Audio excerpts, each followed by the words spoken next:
করে বিজাত চাই। ফের বাংলাদেশে হিন্দু যুবক খুন।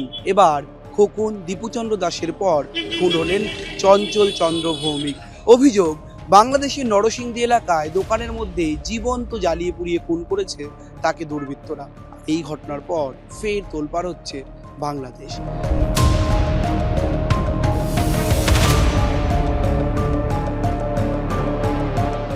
কুমিল্লার বাসিন্দা চঞ্চল চন্দ্র ভৌমিক নরসিংদীতে একটি দোকানে বাইকের মিস্ত্রি হিসেবে কাজ করতেন, আর সেখানেই দোকানে আটকে রেখে তার গায়ে পেট্রোল দিয়ে জ্বালিয়ে পুড়িয়ে খুন করা হয়েছে বলে অভিযোগ।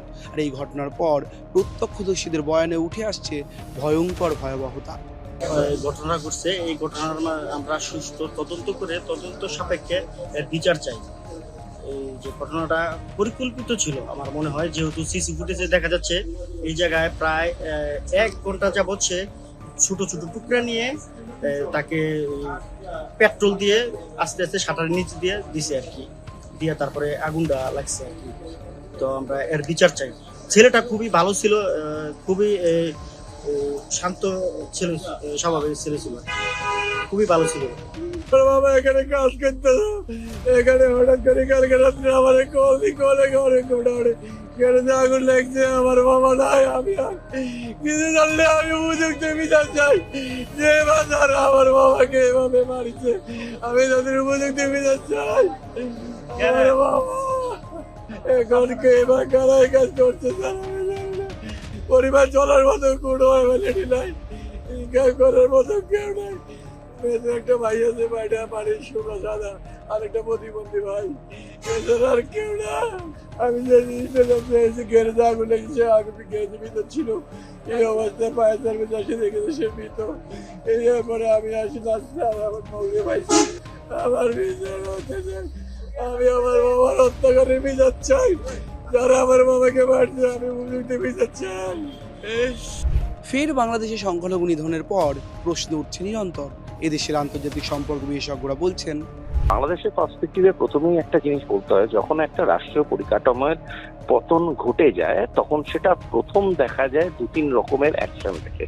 একটা হয় বুদ্ধিজীবীদের উপর আক্রমণ, একটা হয় কবিদের উপরে আক্রমণ, কবি অর্থাৎ যারা সৃষ্টিশীল কাজের সাথে যুক্ত, দ্বিতীয়টা হয় সমাজ মাধ্যমের উপরে আক্রমণ। এবং এই 3টে জিনিস বাংলাদেশে ঘটে গেছে। সেকেন্ড স্টেজে যেটা দেখা যায়, which is a much more advance stage, সেটা হচ্ছে বিদেশি শক্তিদের হাত ধরা এবং বাংলাদেশের নিজস্ব রাজনৈতিক পরিধিকে তাদের হাতে তুলে দেওয়ার মধ্যে দিয়ে যেভাবে মাইনরিটি নিধন চলছে, এটা থেকে প্রমাণ হয় বাংলাদেশ মাইনরিটি পলিসিকে আর রেসপেক্ট করে না তাদের নিজের দেশেরই। সুতরাং বাংলাদেশ এখন একটা শুধু ডিস্টার্ব স্টেট নয়, বাংলাদেশ এখন একটা স্পয়েলড স্টেট, এবং বাংলাদেশ এতটাই ইনফেক্টেড তারা নিজের কনস্টিটিউশনাল স্টেটাসকে নিজেরাই বজায় রাখতে পারছে না। দ্বিতীয়ত, ভারতবর্ষ চুপ কেন? না, ভারতবর্ষ চুপ নেই। ভারতবর্ষ নিজের অবজারভেশন জানিয়েছে, ভারতবর্ষ নিজের অবজারভেশন ইন্টারন্যাশনাল ফোরামে জানিয়েছে, ভারতবর্ষ নিজের অবজারভেশন বাংলাদেশের বিদেশ মন্ত্রককে জানিয়েছে। কিন্তু ভারতবর্ষ যেহেতু বাংলাদেশ যেহেতু ভারতবর্ষের অধীনে না, সেহেতু ভারতবর্ষ ইন্টারভিন করতে পারে না। আমরা পঞ্চশীলকে রেসপেক্ট করে আমাদের ফরেন অ্যাফেয়ার্সকে বানিয়েছি, এবং সেখানে পরিষ্কার লেখা আছে যে we can't intervene and we are not intended to intervene somebody sovereignty. সুতরাং আমরা ইন্টারভিন করব না, কিন্তু আমরা আমাদের অবজারভেশন গুলো ঠিক ঠিক জায়গায় পৌঁছেছি। এবং বাংলাদেশ সেটা নিজেই যে এই মাইনরিটি নিধনের মধ্যে দিয়ে তারা যেভাবে নিজের গলায় নিজেই ফাঁস লাগাচ্ছে, একটা সময় আসতে চলেছে খুব তাড়াতাড়ি যে তারা ইন্টারন্যাশনাল নেটওয়ার্ক থেকে ডেলিবারেটলি কাট আউট হয়ে যাবে।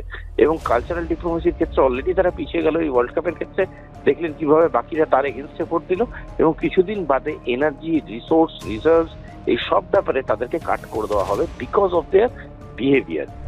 ইউনূস রাজত্বে বারবার হিন্দু খুন, একের পর এক মানুষের মৃত্যুর পর সে দেশের নির্বাচন যত এগিয়ে আসছে প্রশ্নের বহর আরও প্রকট হচ্ছে। অনেকেই বলছেন, বাংলাদেশে যে অরাজকতা বারবার চলছে সে অরাজকতার শেষ কবে, ভারত ঠিক কী পদক্ষেপ নেবে তা নিয়েও প্রশ্ন তুলছেন অনেকেই। ক্যামেরায় ব্রতিন কুণ্ডুর সঙ্গে রমেন দাস, সংবাদ প্রতিদিন.in। ফলো করুন সংবাদ প্রতিদিন ডিজিটাল।